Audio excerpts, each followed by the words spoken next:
jour, si on est de langues différentes et qu'on doit communiquer, on a le choix qu'entre deux options. Ou on utilise une langue commune, ou on passe par des intermédiaires. Aujourd'hui, dans les milieux commerciaux et scientifiques, on utilise la solution langue commune, et cette langue commune est pratiquement toujours l'anglais. Les grandes organisations internationales, comme l'Union européenne, l'UNESCO, l'OMS, l'ONU ou Interpol, sont assez riches pour se payer des intermédiaires, des traducteurs et des interprètes. C'est le cas aussi d'un certain nombre d'ONG. Mais la plupart des ONG n'ont pas les moyens de se permettre cela et donc communiquent en anglais. Et ça donne un énorme pouvoir aux anglo-saxons. Un jour, je représentais une ONG d'ampleur mondiale lors d'une réunion des ONG en relation officielle avec l'ONU. Il y avait 300 organisations non gouvernementales qui étaient représentées là, et les gens venaient d'une centaine de pays. On était de toutes les couleurs et de toutes les cultures. J'ai pris la peine de noter la langue de chaque intervenant. Eh bien, 87% des personnes qui intervenaient étaient de langue maternelle anglaise. C'est incroyable. On était censé représenter le monde entier, mais Américains, Britanniques, Australiens se renvoyaient la balle comme dans un club anglo-saxon.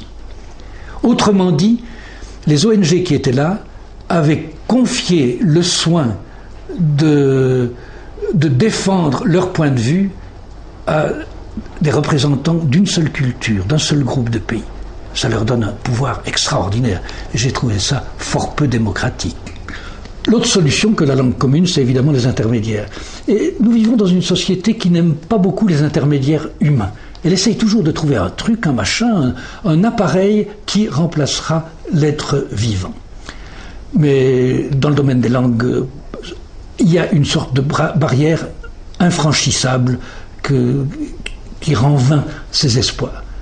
L'armée américaine parle en termes triomphants d'un nouveau gadget qui a un bracelet, un peu comme une montre bracelet, qui est censé parler arabe et faciliter les contacts avec les soldats américains et les civils irakiens. Alors c'est bien joli en théorie, mais quand vous regardez de quoi il retourne en pratique, vous voyez que c'est extrêmement limité. Ce bracelet ne peut dire que 10 phrases. Vous ne risquez rien, venez par ici, tournez-vous lentement, mettez les mains sur le mur, enfin vous voyez tout de suite de quel genre de dialogue interculturel il s'agit. Mais pour en revenir aux intermédiaires humains, ce sont ou des traducteurs ou des interprètes. Le traducteur travaille dans un bureau avec des dictionnaires, des livres de référence, et il ne voit pas les gens pour lesquels il traduit.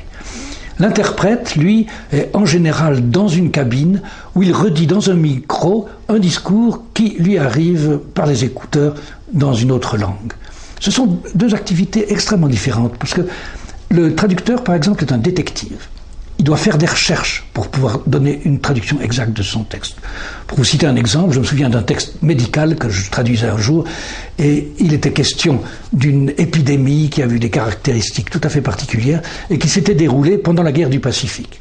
Il y avait l'expression « Japanese Prisoner of War Camp ». Il a fallu que je fasse des recherches pour savoir s'il s'agissait d'un camp japonais de prisonniers américains ou d'un camp américain de prisonniers japonais, parce que l'anglais ne permet pas de le savoir. Ou bien si vous devez traduire une expression comme « to develop an industry », vous devez vous renseigner pour savoir si l'industrie dont on parle existe déjà ou non au lieu considéré. Parce que l'anglais peut signifier aussi bien mettre en place une industrie, créer une industrie, que développer une industrie qui existe déjà. Et vous n'avez aucun moyen de le savoir d'après le contexte. Si le traducteur est un détective, l'interprète, lui, est un acteur. On ne lui en voudra jamais de faire une erreur de détail ou de laisser tomber tel ou tel bout de phrase. Par contre, ce qu'on lui demande, c'est de donner un discours cohérent. Quelquefois, ça pose des problèmes, parce que si vous interprétez un orateur qui maîtrise mal la langue qu'il est obligé de parler et qui a un accent épouvantable, quelquefois vous ne comprenez tout simplement rien du tout. Dans mon expérience, ça arrive relativement souvent avec certains Asiatiques. Alors qu'est-ce que vous pouvez faire? La seule chose, c'est d'inventer un discours.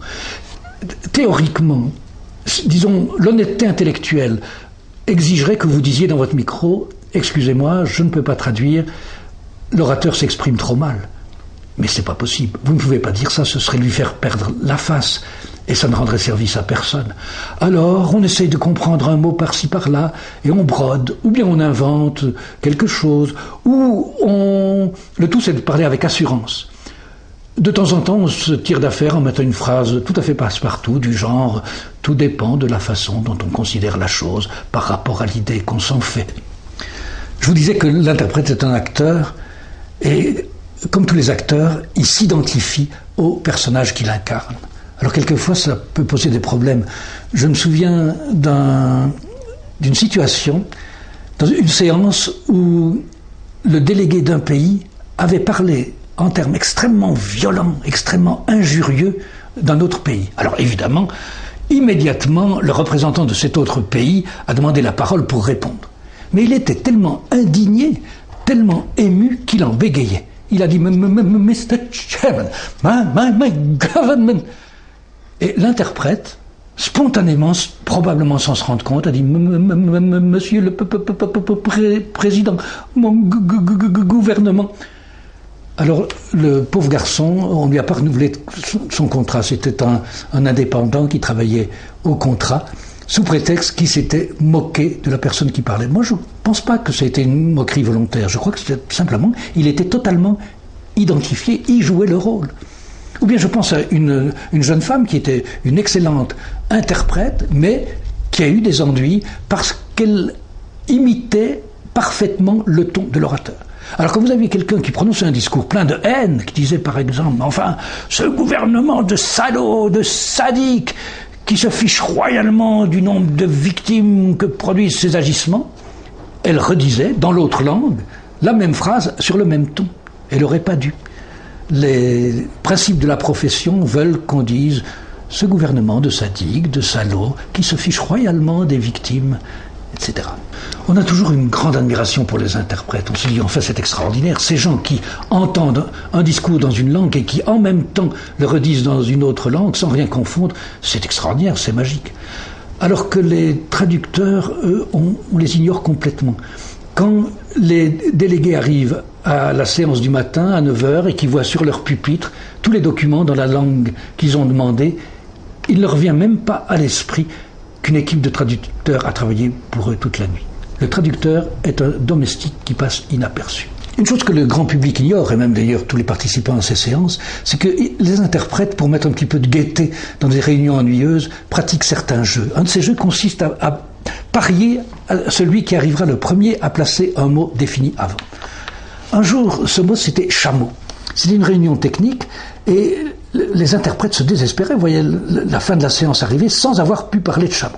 Et justement à ce moment-là, le délégué du Maroc demande la parole pour inviter le comité à se réunir au Maroc l'année suivante. Du coup, les interprètes un interprète a sauté sur l'occasion pour dire « et comme ça vous pouvez faire une balade à dos de chameau ». Alors, tous les gens qui écoutaient la cabine anglaise on rit et on demandait la parole pour dire oui, on approuve, ce sera formidable, une balade en chameau. Et puis les autres ne comprenaient rien, y compris le délégué du Maroc lui-même qui n'avait absolument jamais parlé de chameau. Vous voyez, les interprètes peuvent quelquefois se comporter comme de grands enfants.